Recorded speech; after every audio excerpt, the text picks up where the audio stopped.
Hoy día tenemos la parte 3 de lo que es el evangelismo. Vamos a hacer un pequeño recuento de la parte 1 y la 2 que hemos visto antes. Básicamente la parte 1 hemos visto de qué trata el evangelismo. Es una forma de comunicación escrita u oral de unas buenas nuevas. Es llevar de una manera, ya sea escrita o oral, a otra gente de esas buenas nuevas. Y que se inició antes de Jesús. Con Jesús se conoce el evangelio, pero en realidad la palabra evangelio es buenas nuevas, y no solamente relacionado con la creencia o relacionado con la Biblia. Y se vio que ya en el Antiguo Testamento también se usaba, igual que en la ciencia con Arquímedes se inició. Luego tenemos que en el Nuevo Testamento, cuando se habla de las buenas nuevas, cuando Jesús predica, los fariseos especialmente y los escribas estaban preguntando de qué trata esta doctrina, de qué trata estas buenas nuevas que están anunciando, porque ellos lo veían diferente, ellos no sabían de qué trataba. Veían los milagros, las cosas que hacían con el poder del Espíritu, sí sabían, pero es algo nuevo. De ahí para adelante, entonces todo el pueblo de Israel ha empezado a moverse en el área sobrenatural. Sabemos que en el Antiguo Testamento también lo hacían, en la época de Moisés, Abraham, Jacob, etc. Pero estamos hablando en el Nuevo Testamento, que con Jesús para adelante, la iglesia primitiva era algo natural, normal, al diario, ver milagros, cosas, manifestaciones espirituales en lo natural. Amén. Amén.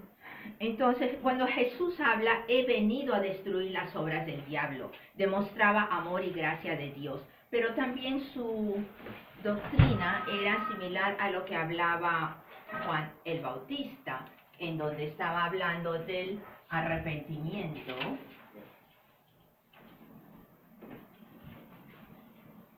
Voy a cortarlo, si no, no me entra.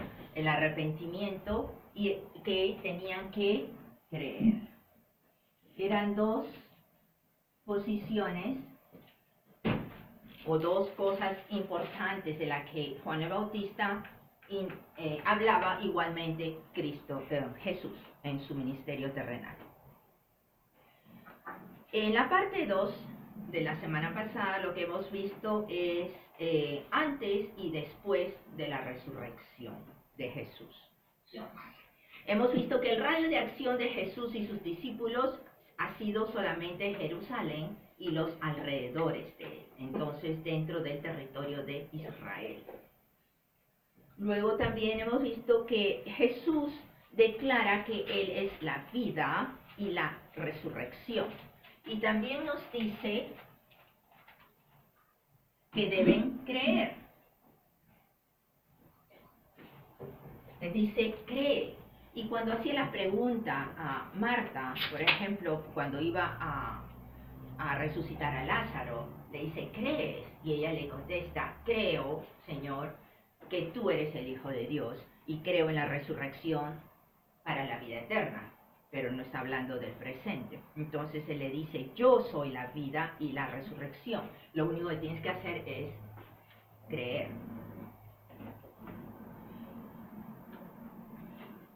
Y también hemos visto que cuando él está declarando a sus discípulos, ellos no le entienden. Cuando él está diciendo, tengo que ir a Jerusalén para que se cumplan las escrituras, no lo entienden. Cuando está hablando de las otras cosas que van a venir, los otros lo reciben, pero ninguno lo entiende. La respuesta de los que creían en Jesús siempre ha sido, tú eres el Cristo, el Hijo de Dios, o el Hijo del Dios viviente. Ahora, ¿qué vamos a ver en esta parte 3? Entonces, es la demostración, vamos a empezar con la demostración de que ellos no lo entendían. Cuando Él les habla de que tiene que cumplirse las escrituras y que va a ser, como decir, lo que va a sufrir, va a ser por sus amigos o por los gentiles, pero se refería a los romanos porque el Imperio Romano era el que había conquistado el área, el que gobernaba en el área, ¿verdad? Pero ellos escuchaban, como decía, pero no entendían. ¿Y por qué lo decimos así? Porque cuando Jesús resucita, si tú sabes que va a resucitar 3 días más tarde, ¿no estarías esperando 3 días ahí en la puerta? Y no había nadie. No había nadie. Y cuando han ido a buscarlo, las mujeres, como María Magdalena, encuentran que los ángeles le están diciendo, ¿por qué buscas aquí? Aquí no está. Él vive. Entonces vamos a ver en Juan 21:3 qué es lo que nos dice. Después Juan es el cuarto evangelio, empezando el Nuevo Testamento. Juan 21:3. ¿Qué nos dice Quilvio? Dice, Simón Pedro les dijo, voy a pescar. Ellos le dijeron, vamos nosotros también contigo. Fueron y entraron en una barca y aquella noche no pescaron nada. Amén. Después de haber estado 3 años y medio los discípulos con Jesús y Jesús muere, ellos no estaban esperando la resurrección. Y la reacción de esto que nos dice voy a pescar, ¿qué quiere decir? Están retomando lo que dejaron anteriormente, antes que aparezca Jesús. Ellos eran pescadores. Están retomando la misma industria. Están regresando a sus quehaceres de 3 años y medio atrás. Y no solo él, sino que los otros compañeros también estaban en lo mismo. Ok, yo te sigo. ¿Tú vas a pescar? Ok, yo te sigo. También voy contigo. Y eso es lo que acaba de leer Silvio. Cuando se le aparece en el camino a Emaús, perdón, me he salteado, ¿verdad? Sí, Marcos 16:11. Vamos a leer Marcos, estos libros antes. Marcos 16:11. Vamos a leer entonces qué es lo que pasa cuando María viene corriendo a decirle a los discípulos, Jesús vive. Mili, por favor. Ellos, cuando oyeron que vivía y que había sido visto por ella, no le creyeron. No le creyeron.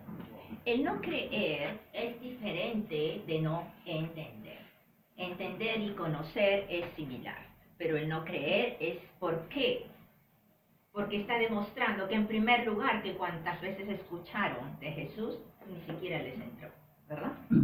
Entonces no recibían, no recapacitaron, no reconocieron las escrituras, ni aún porque le están diciendo las mujeres y María Magdalena de que Él vive, y no le creen. ¿Qué nos dice los versos 12 y 13? Y esto es cuando los otros 2 discípulos están en camino a Emaús. Del mismo capítulo 16, versos 12 y 13. Nelly, por favor. Tiempo después, Jesús se apareció en otra forma a 2 de sus seguidores que iban caminando desde Jerusalén hacia el campo. Ellos regresaron corriendo para contárselo a los demás, pero ninguno les creyó.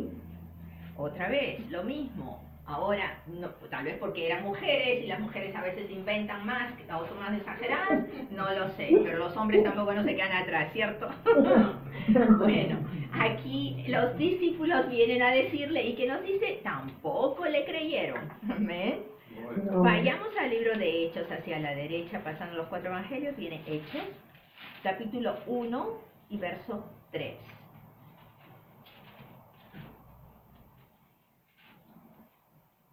¿Qué es lo que nos dice? Luz, por favor. Hechos 1:3.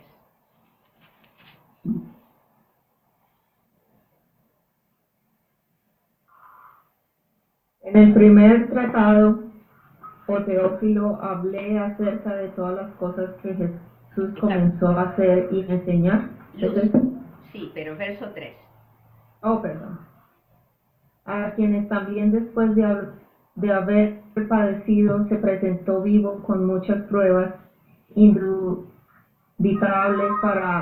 apareciéndose durante 40 días y hablándoles acerca del reino de Dios. Ok, Jesús ya resucitó y se les aparece. Y se les aparece por estos 40 días. Sabemos que fueron 50 hasta que llega Pentecostés. Pero 40 días Él estuvo aquí en la tierra. Esos 40 días reuniéndose con los discípulos, reuniéndose con los 12 y hablando de qué nos dice al final del verso. ¿De qué hablaba? Del reino de Dios. Del reino de Dios. Entonces, vemos que Jesús está hablando del reino de Dios. Ahora viene la ascensión. Y Jesús les dice que no se muevan todavía alrededor ni a ningún sitio, que se vayan hasta que venga lo prometido. Y lo prometido era el Espíritu Santo, porque a través de él iban a recibir, que nos dice el verso 8 de Hechos. Isabel. Hechos 1, 8. Ya. Pero cuando venga el Espíritu Santo sobre ustedes, recibirán poder y serán mis testigos tanto a Jerusalén como en toda Judea y Samaria y hasta los confines de la tierra. Amén. Cuando venga el Espíritu, ellos iban a ser empoderados, iban a recibir el poder del Espíritu Santo, que es el mismo que levantó a Jesucristo de la muerte, de la tumba. Pero ¿para qué recibían ellos ese poder? Para ser sus testigos en Jerusalén. Para hacer sus testigos. ¿De qué manera iban a ser sus testigos? Iban a continuar las obras que Jesús hacía. Jesús hacía milagros, ellos también iban a actuar de la misma manera, haciendo milagros. Y esto lo vamos a ver en un ratito. Vayamos a Hechos 3, 1. Hechos 3, 1. ¿Qué es lo que nos dice, Lucho? Cierta tarde, Pedro y Juan fueron al templo para participar en el servicio de oración de las 3 de la tarde. Mientras se acercaban al templo, llevaban cargando a un hombre cojo de nacimiento. Uno nada más, amigo. Todos los días lo ponían junto a la puerta del templo. Verso 1, nada más. Pedro y Juan estaban caminando, nos dice, para ir hacia el templo, ¿verdad? Sí. Okay. En el templo, la sinagoga. Están caminando en Jerusalén. Están yendo a este templo para hacer ¿qué? La oración. De la hora novena, o en otra traducción nos dice a las 3 de la tarde. La hora novena es las 3 de la tarde, efectivamente. Si contamos de las 6 de la mañana, 9 horas más tarde, son las 3 de la tarde. Ok. ¿Qué es lo que nos está demostrando esto? Que ellos están haciendo, todavía continuando con la tradición judía, de hacer las oraciones en la mañana, en la tarde y en la noche. Ellos estaban caminando porque la mayoría hacían estas oraciones todos juntos en el templo, no desde sus casas. Si estaban en Jerusalén, iban hacia el templo. Si estaban en las tierras de alrededor, generalmente hemos leído en otras escrituras que subían hacia el templo. ¿Para qué? Para seguir su tradición. Y acá, perdón. Lo que le decía la mujer samaritana, ¿no? Que los judíos dicen de que hay que ir a adorar al templo. Efectivamente, en Jerusalén, porque el templo estaba en Jerusalén. Entonces, aquí vemos que eran Pedro y Juan, dos que son columnas, digamos, de los 12 discípulos, que siguen con la tradición. Si pensamos, Jesús, cuando ha estado con los discípulos, Él en ningún momento les ha hablado de la gracia, que ya no practiquen la ley porque están bajo la gracia. En ningún momento ha hablado del cuerpo de Cristo. En ningún momento ha hablado de que ya dejen las tradiciones judías porque están entrando a otra dispensación, que es la de la gracia. En ningún momento les ha dicho que ya no hagan, que paren de hacer los sacrificios. Entonces, ¿qué estamos viendo aquí? ¿Qué estamos diciendo? Que aún los 12 discípulos, después que Jesús ha ascendido a los cielos, ellos seguían con su tradición judía. Que vemos que el Antiguo Testamento, los 4 evangelios y el libro de Hechos, parte del libro de Hechos, que es lo que nos cuenta lo que ha pasado, las actividades, está basado en la tradición judía. Hablan de las cosas de los judíos, las manifestaciones y el conocimiento de Jesús y las cosas que han hecho es en el ambiente puramente judío. Ahora, no olvidemos que en ciertas aldeas habla de los extranjeros. Esos extranjeros son los gentiles. Pero el 98% o 99% son judíos o israelitas. Entonces veamos en Hechos 3, ¿qué nos dice el verso 6? Maki.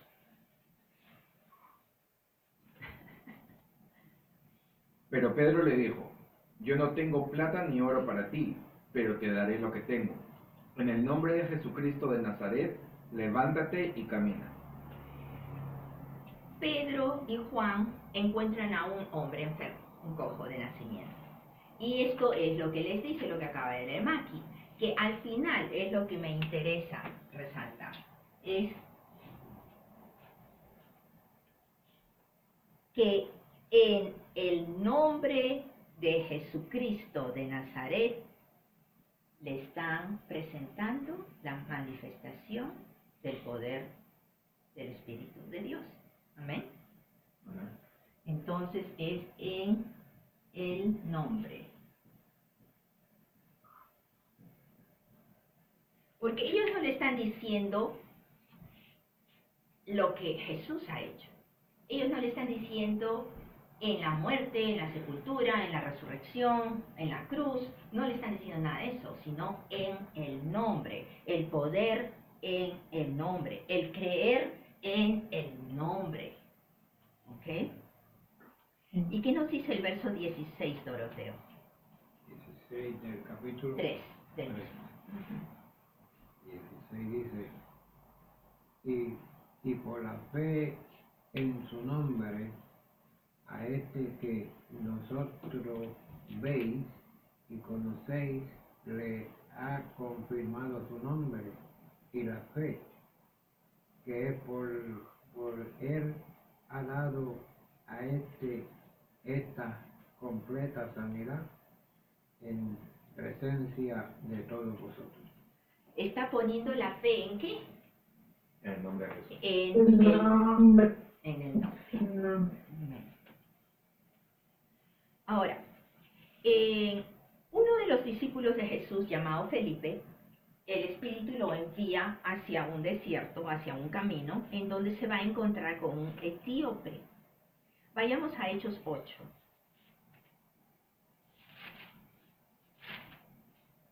Y le dice el Espíritu, versos 36 y 37 de Hechos 8. Y le dice el Espíritu, acércate para que le prediques. Y así Felipe le predica el Evangelio de Jesús. Porque este hombre estaba leyendo el libro de Isaías, pero no entendía lo que leía. ¿Qué nos dice Hechos 8, 36 y 37? Kilvio, por favor. Y yendo por el camino, llegaron a cierta agua, y dijo el eunuco, aquí hay agua, ¿qué impide que yo sea bautizado? Este dijo, si crees de todo corazón, bien puedes. Y respondiendo dijo, creo que Jesucristo es el Hijo de Dios. Amén. Creer. Jesucristo también siempre enfatizaba en que ¿crees en mí? Y todos contestaban, sí, creo en ti, creo en Cristo, creo que eres el Hijo de Dios. ¿Amén? Aquí Felipe le está hablando a este eunuco. Si crees de corazón, o sea, realmente crees, ¿en qué? ¿Qué le contesta él? ¿Creo en qué? Que Jesucristo es el Hijo de Dios. En Ok, que Cristo es el Hijo de El Hijo de Dios. el Hijo de ¿ok? Entonces estamos viendo que el creer que Jesús es el Hijo y creer en su nombre es donde se apoya la fe de todos estos hasta ahora en Hechos. ¿Ok? Cuando Saulo, sabemos que es fariseo, tuvo un encuentro con Jesús resucitado en su camino a Damasco, ¿se acuerdan? Se quedó ciego por 3 días. Pero luego un discípulo de Jesús le impone las manos y el poder de Dios le devuelve la visión. Ananías lo bautiza, igual como aquí Felipe está haciendo con este hombre. Lo bautiza de acuerdo a la tradición judía, que tenían que arrepentirse primero, creer, bautizarse para recibir el Espíritu. ¿Ok? Era siempre en ese orden. Pablo es bautizado, recibe la vista 3 días más tarde y empieza a predicar con su nueva convicción. ¿Y qué es lo que predica? Veamos en Hechos 9:20. ¿Cuál es la prédica de Pablo o de Saulo en esa época todavía? Mili, por favor. 9:20. Enseguida predicaba a Cristo en las sinagogas, diciendo que este era el Hijo de Dios. Saulo, después de este encuentro, él reconoce y sabe que Jesucristo le está hablando, se le ha aparecido y sabe que es el Hijo de Dios. Entonces reconoce que todo lo que él ha estado haciendo, la persecución y etcétera, estaba errado. En vez de ayudar a Dios matando a los cristianos, estaba haciendo lo contrario.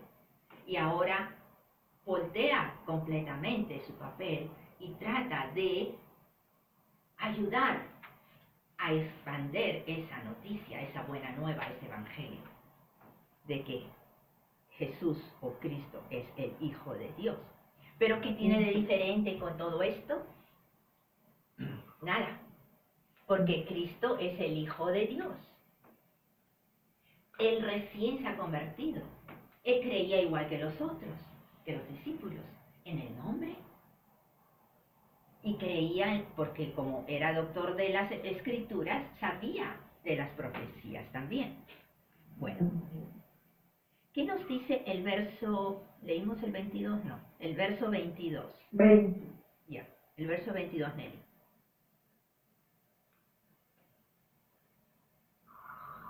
Nelly, estás en mudo. Ya. Okay. La predicación de Saulo se hacía cada vez más poderosa y los judíos de Damasco no podían refutar las pruebas de que Jesús de verdad era el Mesías. ¿Qué pasaba? ¿Por qué no? ¿Por qué no podían creer 100%? Temían. Porque alguien que ha estado persiguiendo, matando, ponte a los de tu familia y de repente viene y cambia su papel, es que de la noche a la mañana le van a creer, lo van a aceptar, van a escuchar lo que quiere decir. No, definitivamente que no. Pero Pablo más se esforzaba y más se asustaba y confundía a la gente. No entiendo. Si tú no actuabas así, es que es verdad lo que estás diciendo, tu corazón realmente va con tus palabras. ¿Cierto? Nosotros nos preguntaríamos lo mismo hoy día. Amén. Veamos otro caso, en Hechos 10. Este es el caso de Pedro. Ahora, pensemos, cuando Saulo tiene este encuentro con Jesucristo, él no está siendo discipulado ni está aprendiendo de los otros discípulos. Tiene ciertas conversaciones, ¿ok? Pero no están enseñándole. ¿Por qué? Porque él quiso, y acabamos de ver, quiso predicar lo mismo, pero no le creían. Entonces, Pedro, aquí en el capítulo 10, tiene un encuentro con Cornelio. Cornelio es un centurión gentil, no judío, pero que ayudaba, apoyaba así en las sinagogas. ¿Qué nos dice el verso 9? ¿A quién le toca leer? Luz.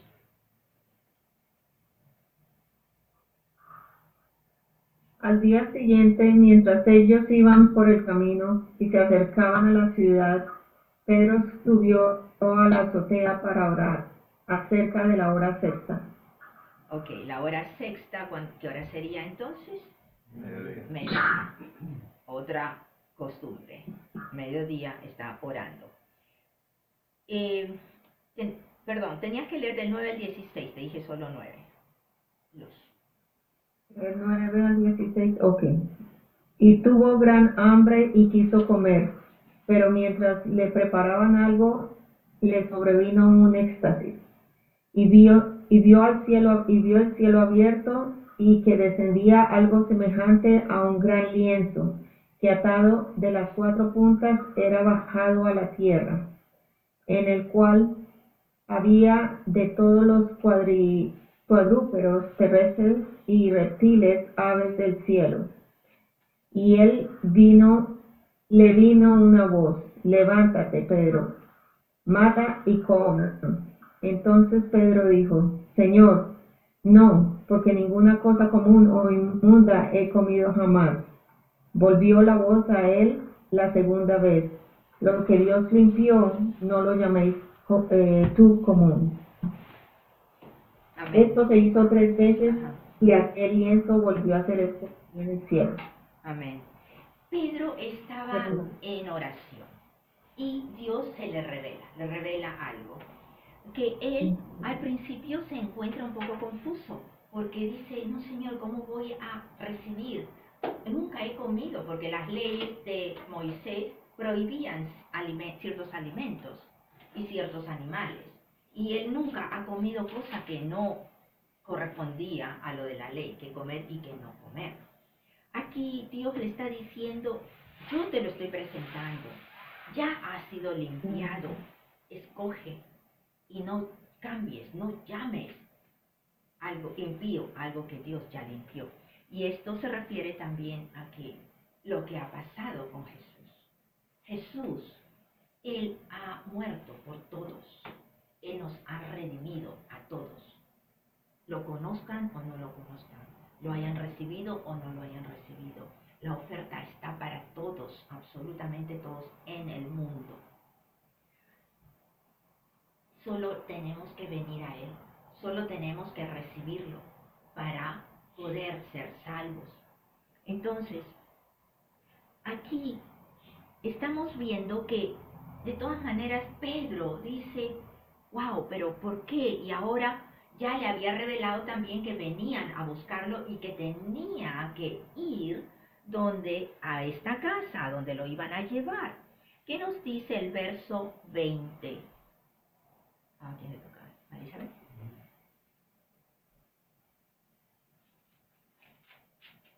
Date prisa y baja, y no dudes en ir con ellos, porque yo los he enviado. Es la manifestación del Espíritu Santo que está obrando desde que el centurión Cornelio estuvo en su corazón, tuvo ese deseo, esa inquietud, esa curiosidad de saber cómo conocer más de cerca a Dios y lo de Jesús. Dios le habla, le revela que debe enviar a buscar a Pedro. Por eso es que envía a su gente. Y Dios también le está hablando a su vez a Pedro. Esto que nos dice, cuando algunas veces nosotros decimos: Señor, ¿cómo puedo encontrar respuesta a algo? Él ya movió a otra gente para que te dé el encuentro. Ya preparó esa respuesta. Es en nosotros que queda el encontrar cómo llegar allí, cómo recibirla. Amén. ¿Y cómo la recibimos? a través de oración, así como aquí a Pedro se le revela y le dice, anda porque yo los he enviado. En oración Dios nos puede decir, dirígete a esta área, haz de esta manera, obra de alguna manera diferente de lo que estás haciendo. Amén. Veamos qué nos dice el verso 27 y 28. Entonces conversaron y entraron en donde muchos otros estaban reunidos. Pedro les dijo, ustedes saben que van en contra de nuestras leyes que un hombre judío se relacione con gentiles, o que entre en su casa. Pero Dios me ha mostrado lo que ya no debo pensar, que alguien es impuro o inmundo. Amén. Pedro va y entra a la casa de Cornelio. Pero acá le está diciendo una verdad de las leyes judías, de las leyes de Moisés, que ellos no debían juntarse con nadie que no sea de su misma casa, que no sea israelita o judío. Entonces es abominable para un judío tener ese tipo de relación con alguien que no lo es. ¿Qué nos dice del 34 al 44? Entonces Pedro respondió, veo con claridad que Dios no muestra favoritismo. En cada nación Él acepta a los que le temen y hacen lo correcto. Este es el mensaje de la buena noticia para el pueblo de Israel, que hay paz con Dios por medio de Jesucristo, quien es Señor de todo. Ustedes saben lo que pasó en toda Judea, comenzando en Galilea, después de que Juan empezó a predicar su mensaje de bautismo. Y saben que Dios ungió a Jesús de Nazaret con el Espíritu Santo y con poder. Después Jesús anduvo haciendo el bien y sanando a todos los que eran oprimidos por el diablo, porque Dios estaba con él. Y nosotros, los apóstoles, somos testigos de todo lo que él hizo por toda Judea y en Jerusalén.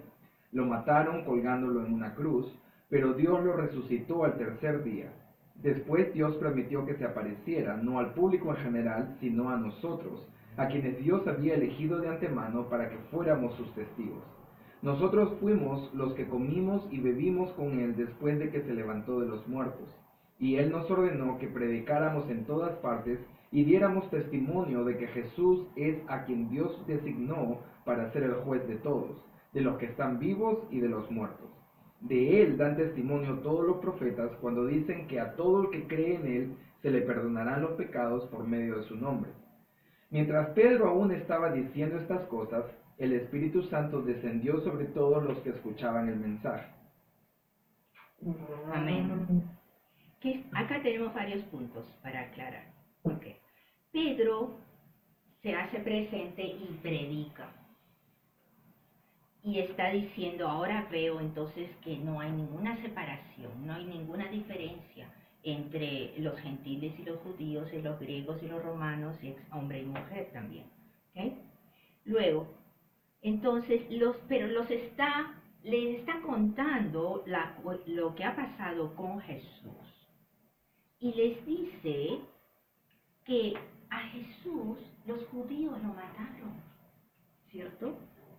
Y que ellos lo colgaron en el madero. Entonces, está diciendo básicamente que son sus mismos amigos los que lo mataron.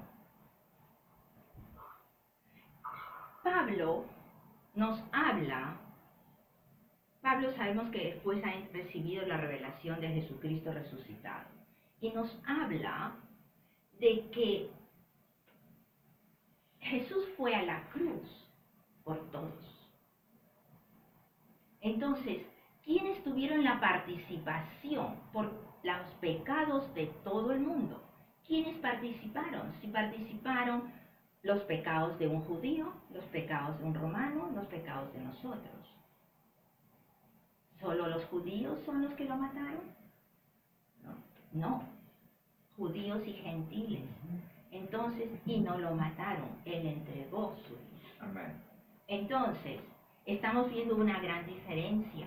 Cuando Pedro les dice, ustedes lo mataron, cuando está hablando también en su discurso a los judíos por otro lado, Ustedes lo mataron, ustedes lo colgaron del madero, ustedes lo entregaron.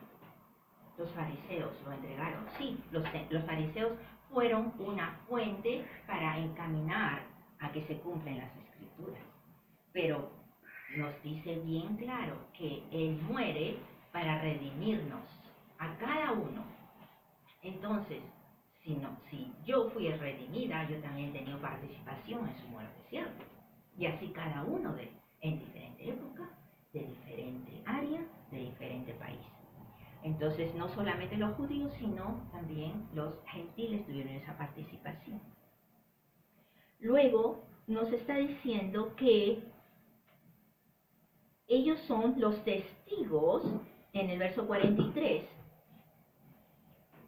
que todo lo que en él creyeren recibirán perdón de pecados por su nombre. Nuevamente, todo aquel que pone la fe en su nombre.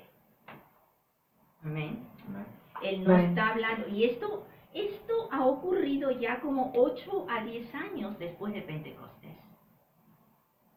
Quiere decir que hasta entonces la prédica ha sido entregada en el mismo ambiente israelita, de la misma manera de la tradición o continuación de los judíos. ¿Amén?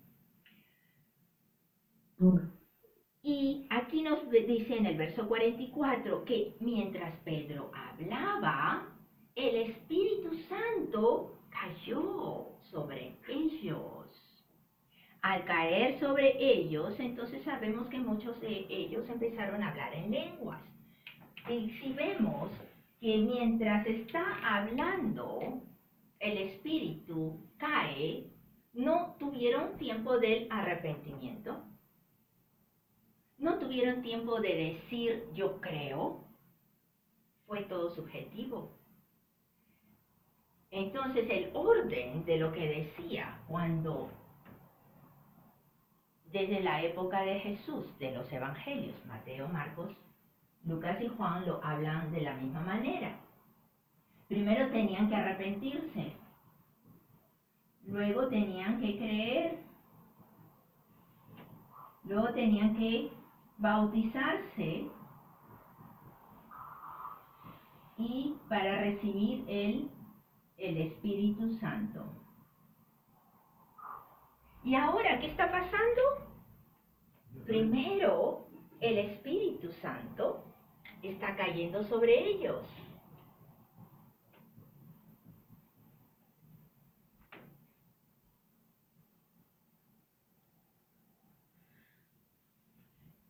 Bueno, ya no estamos leyendo esa parte, pero ahora ocurre todo al revés, en diferente orden. ¿Qué nos demuestra esto? Y más adelante nos dice de que ellos sí se bautizan, pero no hay el mismo orden. Porque seguir un orden hoy en día, seguir un paso 1, 2, 3, esto es así, de esta manera, eso es legalismo. Cuando ellos estaban haciendo esto, o haciéndolo de esta manera, estaban bajo la ley, y estaban bajo el legalismo. Ellos pedían que se arrepientan primero, y que declaren esa creencia, para bautizarse. Y al ser bautizados podían recibir el Espíritu Santo. Bueno, ahora ni siquiera hicieron nada porque ni abrieron la boca, solamente estaban escuchando la prédica de Pedro, lo que Jesús había hecho, lo que pasaba con su vida, y no todavía siquiera de la resurrección, ni de lo que viene después. Pedro bajo ningún punto, ni Pedro, ni Juan, ni ninguno de los discípulos, de los 12 discípulos, o 11, perdón, ya allí, en donde tenían el conocimiento o la revelación de lo que Dios presentaba con la cruz, la sepultura y la resurrección de Jesucristo. Y eso es lo que vamos a ver. Ahorita lo quiero cortar aquí. Las otras escrituras que les he mandado, lo vamos a continuar la próxima clase. Falta uno. Porque, Deuteronomio. Ok, vamos a ir hasta Deuteronomio 29, entonces por último, porque quiero hablar sobre algo que el Señor me puso. ¿Qué nos dice Deuteronomio 29? ¿A quién le toca leer? La señora Doroteo. 29. Sí, Deuteronomio 29.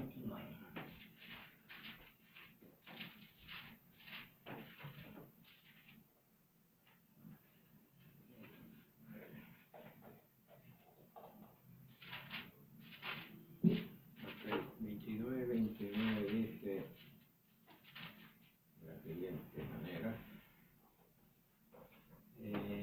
Así.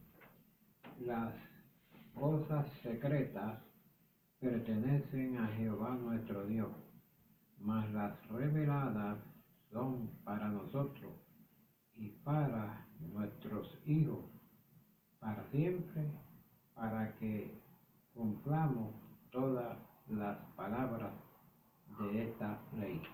Amén. El Amén. libro de Deuteronomio fue escrito por Moisés. Está dentro de los 5 del Pentateuco que le llamamos, ¿verdad? Moisés está escribiendo sobre estos misterios, secretos, cosas escondidas. Son sinónimos de lo que está hablando, lo que acaba de leer Doroteo. Estos misterios son revelados. Cuando son revelados ya no son más misterios. Una revelación ya no es secreto, sino es conocimiento, ¿verdad? Entendimiento o conocimiento de esa verdad, de una verdad. Entonces, pero nos dice aquí Deuteronomio 29 al final, que es para qué esa revelación, Para obedecer las condiciones de esas instrucciones. para que se cumpla, efectivamente, para que se Responsabilizar cumpla, a la gente. para realizarlas, para que se cumpla la palabra de Dios. Entonces, el apóstol Pablo escribe que todas las cosas que él está escribiendo, y escribió en 2/3 del Nuevo Testamento, lo ha recibido en revelación. Revelación que es del misterio de Dios. Revelación de las cosas escondidas desde los principios de principios. Esa revelación, entonces, solamente él lo recibe y ninguno de los otros discípulos. Porque los otros discípulos no entendían, no tenían ese conocimiento y no entendían. Dios revela, nos da esa revelación, destapa esos misterios de a pocos en la historia de la humanidad. Y eso lo hemos encontrado a través de los profetas. Luego, cuando vino Jesús con sus discípulos, después con Pablo. ¿Por qué? Porque es de acuerdo a lo que van a entender en su tiempo de cada uno. Nos dice la palabra que al final de la era el conocimiento se va a abrir. Estos misterios ya no van a ser más escondidos. Para Pablo, muchos de estos misterios ya se abrieron. Y nos dice que él es el administrador o el ministro de estos misterios, revelados a él. Y eso lo vamos a leer la próxima vez. Pero Jesús, todo lo que había hecho para presentar a lo que hemos visto aquí, que Él es el Cristo, que Él es el Hijo, que Él es el Hijo de Dios, que Él es el Mesías, lo presentaba con las pruebas de el poder de Dios, la manifestación. Y sus discípulos, o los apóstoles también, lo presentaban de la misma manera. Y es como nos dice, teniendo el poder del Espíritu, harán lo mismo y mucho más. Bueno, ellos continuaban lo mismo que Jesús. La próxima semana vamos a hablar del lado que nos atañe más con las revelaciones de Pablo. Entonces, estamos comparando lo que era el Evangelio de la época de antes del Antiguo Testamento, como habíamos leído al principio, de los evangelios que le llamamos Mateo, Marcos, Lucas y Juan, de los apóstoles, el evangelio de Jesucristo, porque él mismo está hablando del reino de Dios. Y la próxima semana vamos a hablar el evangelio de la gracia, el evangelio que nos pertenece revelado a través del apóstol Pablo. ¿Por qué lo estoy cortando aquí? Porque, ¿cuándo ha sido ayer, no? Sí, ayer estaba preparando esta clase y el Señor me movió fuertemente en algo. La palabra de Dios, y así yo lo puse para no olvidarme, porque a veces recibo cosas y si no lo anoto me olvido. Lo puse la palabra de Dios. Es algo fuerte que está moviéndose hoy en día con el deseo de entrar bajo su gracia, con el deseo de complacerlo, con el deseo de acercarse a Él, de hacer cosas que nos van a poner más espirituales que carnales por nosotros mismos, por nuestra misma... Deseo. No, ¿Superación? escala. Superación. En nuestra misma escala, nosotros tratamos de llegar a un punto en donde le queremos agradar a Dios y nos esforzamos. Pero Dios me dijo algo bien claro y algo que es para todos. Que Él no está de acuerdo con el legalismo. Y las cosas que estamos haciendo por esforzarnos, como decir, estoy leyendo la Biblia, en tu oración le dices, Señor, estoy leyendo, estoy diezmando, estoy ayudando a la gente, tengo un corazón bueno a mi estándar. ¿Por qué no te veo en cada día de mi vida? ¿Por qué no siento tu presencia, tu manifestación en cada momento? Y Él dice, es legalismo lo que estás haciendo. Y eso lo dijo para todos. Porque me lo ha puesto, que lo ponga, que lo exprese en la célula. Nosotros mismos estamos dando reglas. No son las reglas Para que nosotros juzgarnos mismos nosotros lo mismos, tenemos. Exactamente. Sí. Nuestras propias reglas. Él no quiere eso. Él no quiere eso. Y me mostró esto. Solo cree. Él no quiere que te esfuerces en nada. Que hagas, que dejes de hacer otras cosas por buscar que complacerle. Eso es legalismo. Él solo quiere que creas. Entonces, déjame leer lo que yo anoté, un minuto. No le agrada todo lo que hacemos, conscientes o inconscientemente, para buscar el complacerlo. No le agrada. El esforzarnos o forzarnos a que Él estire su mano o nos ofrezca una sonrisa equivale a que no entendemos su gracia. Wow. No hay absolutamente nada que podamos hacer nosotros para recibirte. Solo creer.